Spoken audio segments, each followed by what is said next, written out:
Welcome back. અને હવે વાત કરીશું તમારા કામની. એકચ્યુઅલી તમારા કિચનના ગેસ સિલિન્ડરથી લઈ ટ્રેનની ટિકિટ અને ડિજિટલ પેમેન્ટ સુધીના અનેક નિયમોમાં 1 ઓક્ટોબરથી મોટા ફેરફારો આવવાના છે, જેમાં એલપીજીના ભાવમાં વધઘટ, પેન્શનના નવા નિયમો, યુપીઆઈ પર P2P ટ્રાન્ઝેક્શનનો અંત અને બેંકોમાં 21 રજાઓ. આ બધું તમારા બજેટ અને સુવિધાઓમાં ફેરફાર કરશે. ત્યારે એ જાણી લઈએ કે આનાથી જીવન સરળ થશે કે મુશ્કેલ. આવો જાણીએ આ 5 મુખ્ય બદલાવો. ગ્રાફિક્સના માધ્યમથી આપ જોઈ શકો છો કે જ્યાં 1 ઓક્ટોબરથી એલપીજીના ભાવમાં ફેરફાર થવાનો છે, એટલે કે 14 કિલોના ઘરેલું સિલિન્ડરના ભાવ બદલાશે. આપને જણાવી દઈએ કે અત્યારે 14 કિલો સિલિન્ડરનો ભાવ લગભગ 860 રૂપિયાની આસપાસ છે.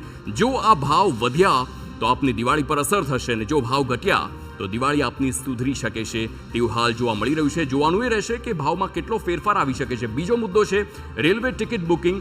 પહેલી 15 મિનિટમાં માત્ર આધાર વેરીફાઈડ અકાઉન્ટથી જ ઓનલાઈન બુકિંગ થઈ શકશે.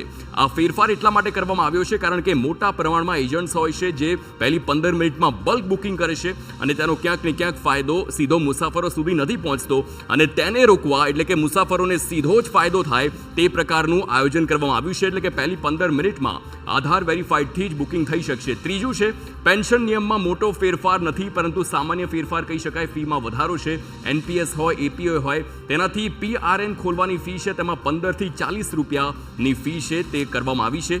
અત્યાર સુધી આ ફી હતી 15 થી લઈને 35 રૂપિયા, પરંતુ હવે 5 રૂપિયાનો તેમાં વધારો થયો છે. હવે ત્રીજો મુદ્દો જોઈએ કે જેમાં જે પ્રકારે પેન્શન નિયમો હતા તેમાં વાર્ષિક જાળવણી ફી છે તે 100 રૂપિયા કરવામાં આવી છે. એટલે કે આ સામાન્ય વધારો છે, પરંતુ ક્યાંક ને ક્યાંક વધારો છે એટલે જણાવવું એટલું જ અગત્યનું બની જતું હોય છે.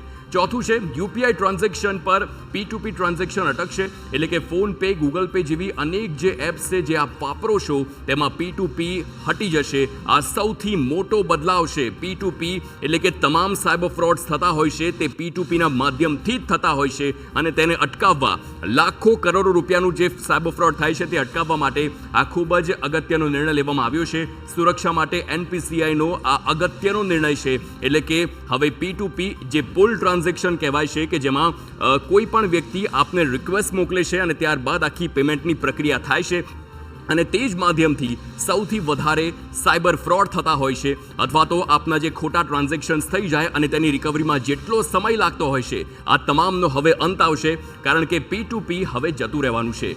બેંકોમાં 21 રજાઓ, આ પણ એક મોટી છે. દુર્ગા પૂજા હોય, દિવાળી હોય, કે આ અનેક એવા તહેવારો છે કે જે ઓક્ટોબરમાં આવી રહ્યા છે, અને તેના કારણે હવે ઓક્ટોબર મહિનામાં કહી શકાય કે માત્ર 7 દિવસ જ બેંક ચાલુ રહેવાની છે. જો કે રાજ્યમાં અલગ અલગ ફેરફારો હોઈ શકે છે તેની તારીખોમાં, પરંતુ 21 રજાઓ છે કે જે ઓક્ટોબર મહિનામાં બેંકોમાં આવવાની છે તે હાલ સામે આવી રહ્યું છે. અને હવે આ તમામ ફેરફારો 1 ઓક્ટોબરથી જ લાગુ થવાના છે. તો ફિકર આપનીમાં હાલ બસ આટલું જ. વધુ સમાચારોના અપડેટ્સ માટે આપ જોડાયેલા રહો TV9 સાથે.